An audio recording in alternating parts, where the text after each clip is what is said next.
Have you ever felt so broken that you wondered if you would ever feel whole again? That was exactly where our protagonists stood, caught in the aftermath of failures that piled up faster than they could breathe. They were weighed down by personal loss that hollowed out their days and drained by a quiet emotional burnout no one else could see. It felt as if every part of their inner world had cracked, leaving them unsure which piece to pick up first. Most people stop here, believing breaking is the end, the moment life shuts its doors. But don't miss what happened next, because this was the moment that changed everything for them.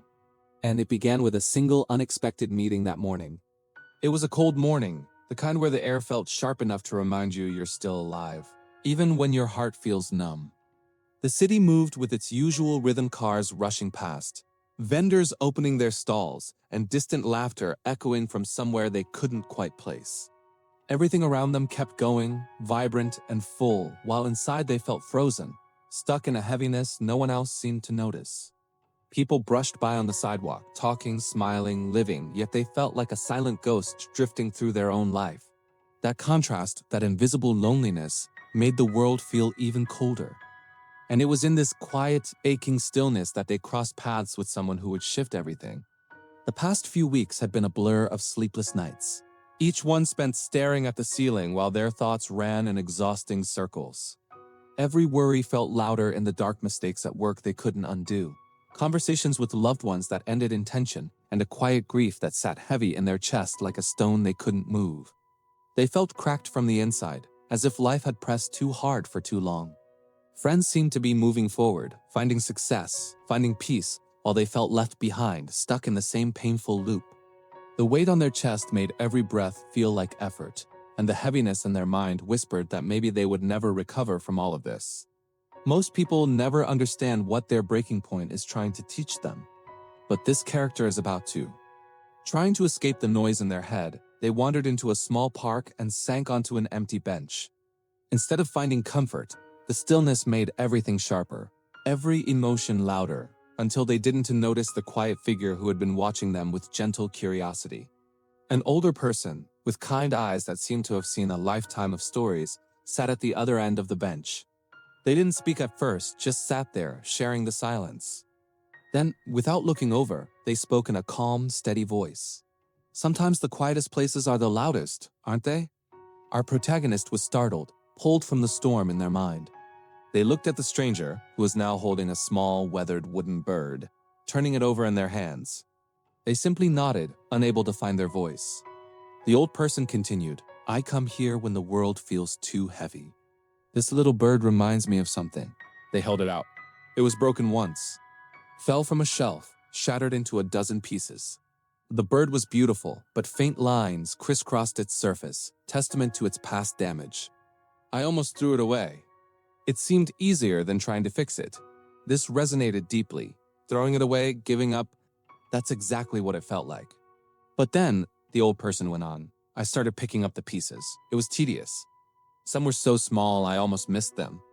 As I worked, I wasn't just fixing the bird. I was learning its shape all over again, seeing the grain of the wood, the curve of its wings. I realized that in its breaking, it showed me how it was made." They placed the bird back in their palm. "The cracks are still there. They don't disappear, but they tell a story. They're a map of how it came back together." A profound stillness settled over our protagonist. They had been so focused on the feeling of being shattered that they never considered what the pieces might reveal. Each failure, each heartbreak, each moment of exhaustion, they weren't just random acts of destruction. They were points on a map, showing where the pressure had been, where the structure was weak, and what needed to be rebuilt with more intention. The stranger's words were not a magical fix, but a shift in perspective. Breaking wasn't the end. It was an involuntary deconstruction. It was an invitation to look at the pieces and decide how to put them back together, stronger and with more awareness than before.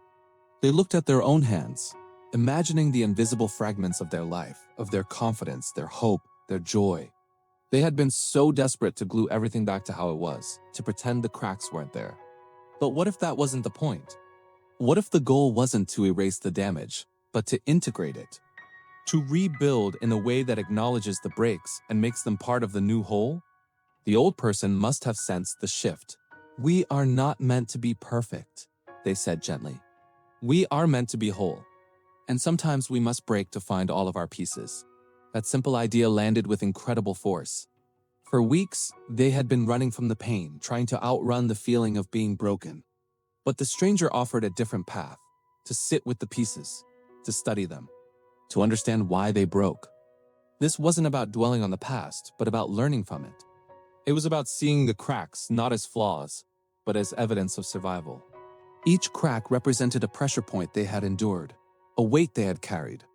And now, they had the chance to rebuild, not just to withstand the same pressure, but to build with a design that was more resilient, more authentic. As the old person stood up to leave, they placed the wooden bird on the bench. "Perhaps this belongs with you now," they said with a smile, and then walked away, disappearing into the morning crowd. Our protagonist sat there for a long time, holding the bird. It felt warm, solid. The cracks were visible, yet the bird was undeniably whole. For the first time in a long time, a feeling other than dread began to surface. It wasn't hope, not yet. It was something quieter, curiosity. They were curious about their own pieces. What could they learn from them? How could they reassemble themselves, not into who they were, but into who they were becoming? The weight in their chest hadn't vanished, but it had shifted. It no longer felt like a stone pulling them under. It felt like a foundation, a heavy, solid ground from which to build. They left the park that day not fixed, not healed, but with a new direction. The journey ahead was still long, and the work of reassembling a life is never easy. But it was no longer a journey of despair. It was a journey of discovery. They understood now that their breaking point wasn't a sign of failure. It was the beginning of their most important work. It was the moment they stopped trying to be unbreakable and started learning how to be whole. If you've ever felt this way, remember this story. Your breaking point is not the end. It's an unraveling, an exposure of your deepest truths. The cracks are not your weakness. They are the map showing you the way back to yourself, a stronger, more authentic self. It's a difficult, quiet journey, but it's one worth taking. And if you're in that place right now, please know you are not alone. There are people and resources that can help guide you through it.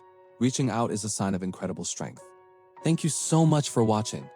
If this story resonated with you, please consider subscribing for more content like this. Take care of yourself